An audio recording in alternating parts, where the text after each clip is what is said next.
Here are the biggest and latest breaking news in and outside of the country.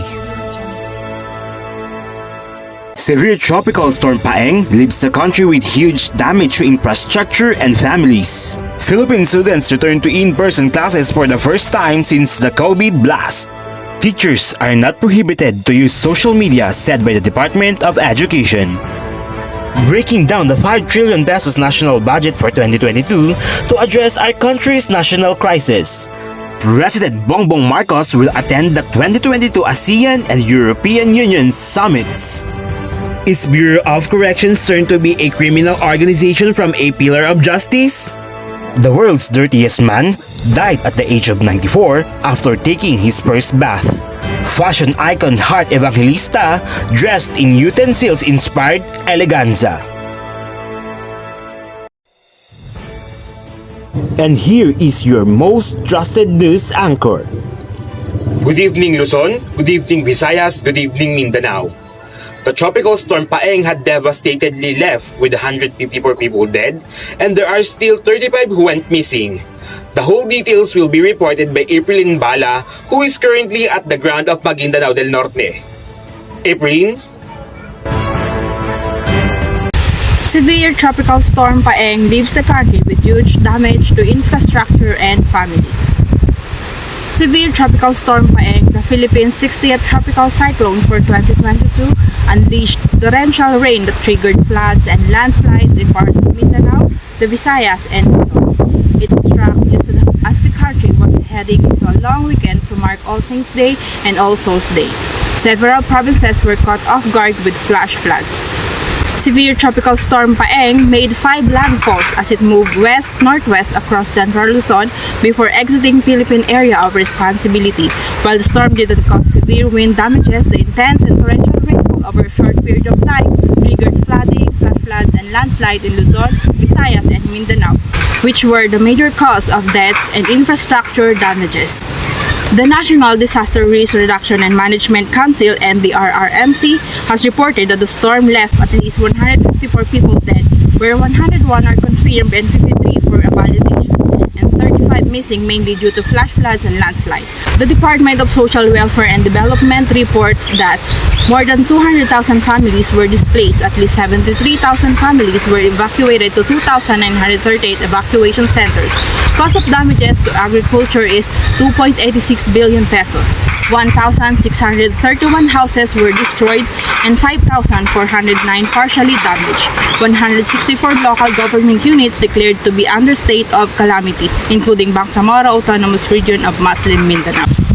In the island of Mindanao, although it was not directly along the path of Paeng, 64 deaths were confirmed and 17 missing, where the 61 deaths and all the missing are in DARMM, all due to flooding and landslides. Paeng's 5 landfalls were all in Luzon, but initial reports show Mindanao suffered the most deaths, particularly the newly created province of Maguindanao del Norte. Science and Technology Secretary Renato Solidum said the nation must brace itself for more intense tropical cyclones due to climate change, noting that their actual impact will depend partly on several factors including risk management. From the ground of Maguindanao del Norte, I am Aprilin Bala, saying we must make the world clean and green, and the world will give us clean and green. Back to you, MJ. Thank you, Aprilin. The long wait for in-person classes is over. The Philippine students returned to school for the first time since the COVID blast. However, some of the learning modalities have changed, and others believe that they can still learn with blended learning. In full details, here is Mylene Macaraeg. Mylene?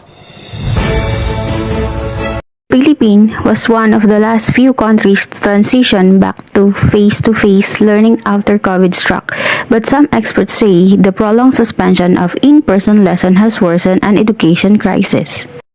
Will hold a mix of in-person and online classes, education officials say at least until November, when all 27 million registered students are expected to head back to the classroom full-time, while other schools have to split classes up and shift because of classroom shortages and to avoid overcrowding due to fears that school could turn into new buyer hotspots, said the Department of Education. Here at San Pedro Elementary School, Manila, students said they were excited to meet their classmate and teacher after 2 years of Zoom lessons. We used to have fun and now we can have fun again. Meanwhile, other children were dressed in uniform and wearing masks lined up to receive hand sanitizer and undergo temperature check. Maylin Macaraeg reporting. Social media platforms have become very useful tools to communicate for distant education. This is proven when the pandemic struck since 2020. This issue had been discussed with different people and groups, especially with the Department of Education. Is social media will be allowed to be used by teachers? Here is the full details from Marilu Del Rosario. Marilu?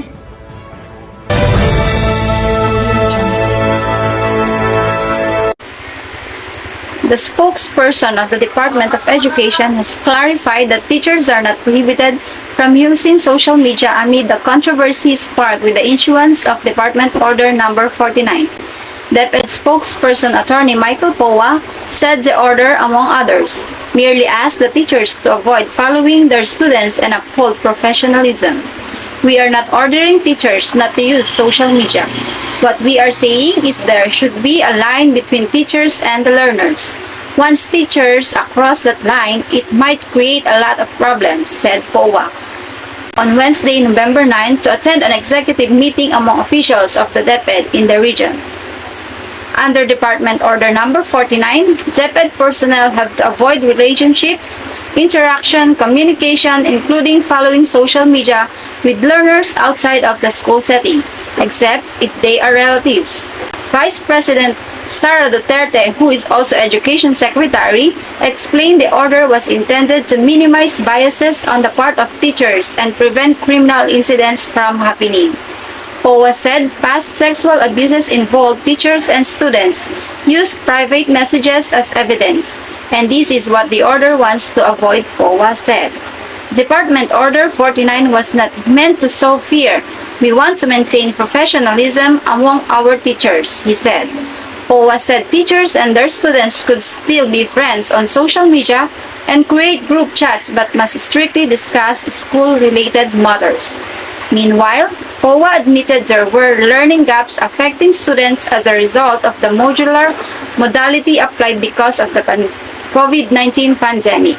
And these learning gaps are being addressed by the DepEd starting off the full in-person classes.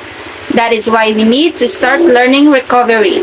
Each region was asked to contextualize their learning recovery plan so it could be implemented in the field. We need to start that in the good way to start, that is, we need to bring our learners back to school, Powa said. While the process may take some time, he said, the DepEd is determined to bridge or narrow the gaps. This is Marilu Del Rosario, reporting. Thank you, Marilu.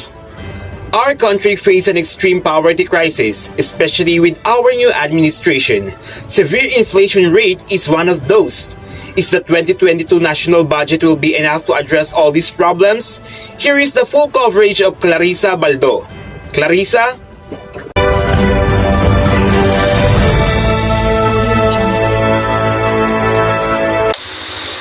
The national government's 5 trillion peso budget for 2022 is touted to boost the local health system and lift the economy after a steep crash due to the COVID-19 crisis.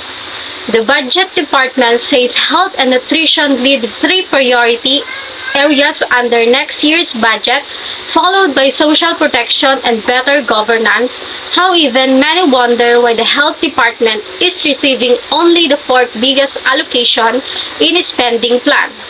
As in previous years, the education sector will receive the lion's share at over 770 billion pesos, followed by the public works department with more 680 billion pesos. Funding for the Interior Department at 250 billion pesos is composed of salary and benefit payments, mainly for the Philippine National Police.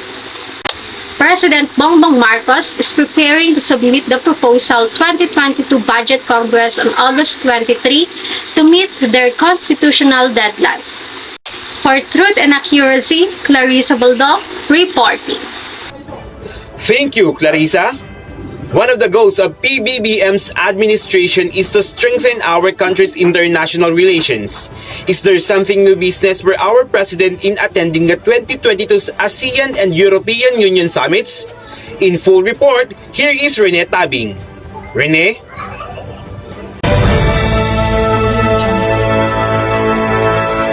Bongbong Marcos to attend ASEAN-EU Summit. President Ferdinand Bongbong Marcos Jr. will attend the ASEAN-EU or European Union Summit in Brussels, Belgium in December, where regional leaders are expected to discuss a free trade deal with the EU, according to the Department of Foreign Affairs. Before his trip to Belgium, the President will participate in the Association of the Southeast Nations or ASEAN Summit in Cambodia and the Asia-Pacific Economic Cooperation Summit in Thailand. Foreign Assistant Secretary Daniel Espiritu told the press briefing in Malacanang on Friday. In July this year, the EU, through a letter from European Council President Charles Michel, invited Mr. Marcos to visit its headquarters in Belgium to discuss bilateral relations and wider foreign policy issues. This is Rene Tabi reporting. Thank you, Rene. Is justice already banished in the Philippine Constitution?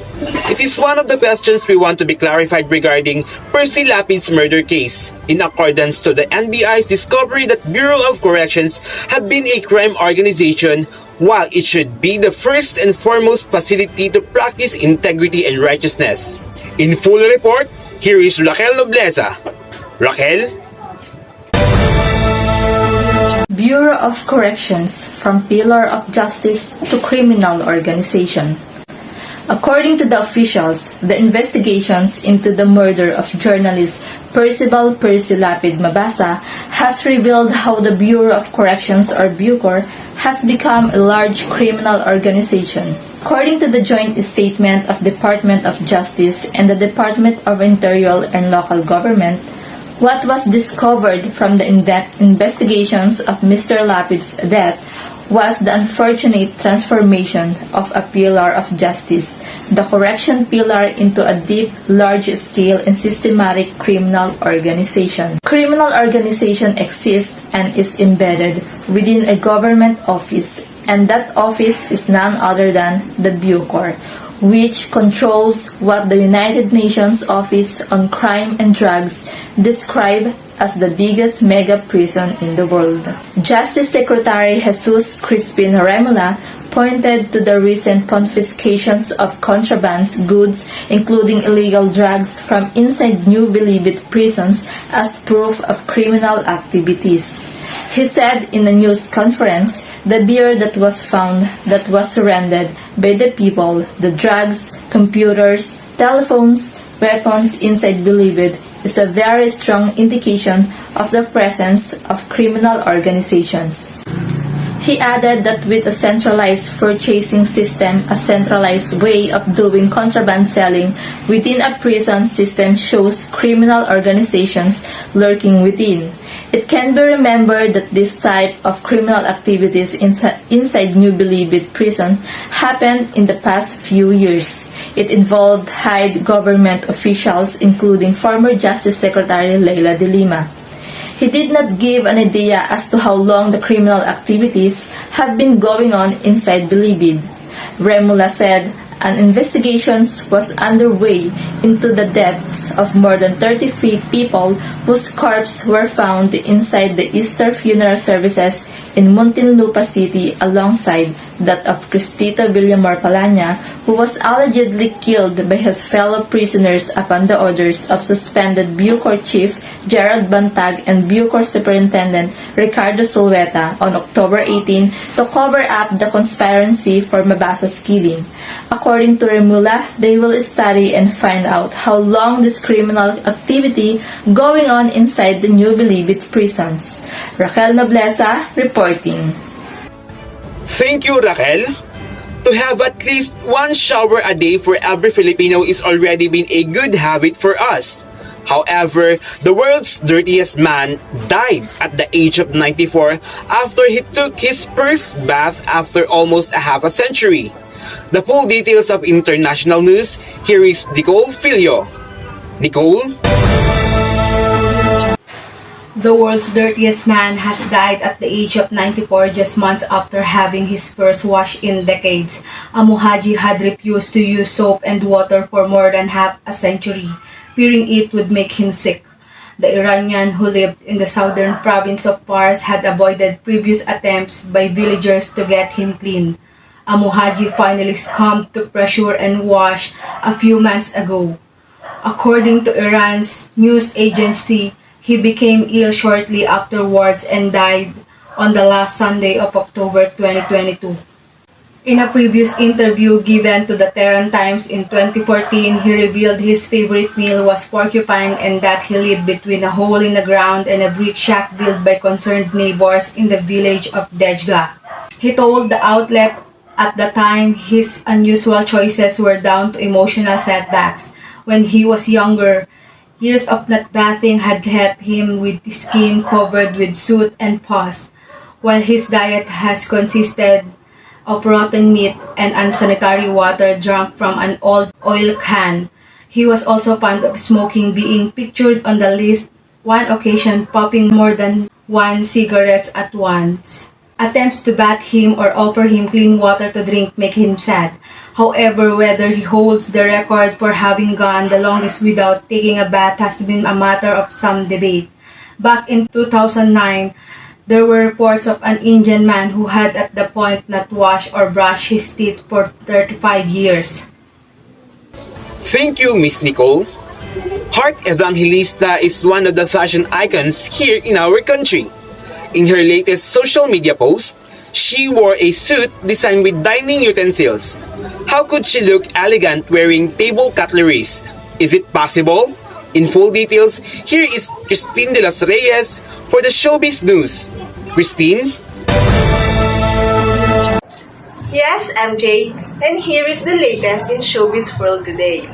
Heart Evangelista in utensils-inspired eleganza. Actress Heart Evangelista can wear anything and still look elegantly fabulous. Evangelista, a known fashion icon in the Philippines, turned heads in Milan, Italy, and on social media, where she donned a black and gold outfit adorned with dining utensils. She turned the street into runway as she showed off her black and gold cutlery-inspired eleganza at the Milan Fashion Week. Hart wore a black jacket that had golden utensils dangling, accompanied by a necklace and chain belt with also the same features. Even her black bag from Moschino also had a golden fork for a handle. Hart's cutlery theme ensemble is from Moschino's Fall 2022 collection. It costs almost 200,000 without the shoes, bag, and accessories. Evangelista is really known for having not just a pretty face. She keeps on slaying in everything she does. This is Christine de los Reyes reporting. That's for today's integrated news. I am Marjon Orzame. Good night.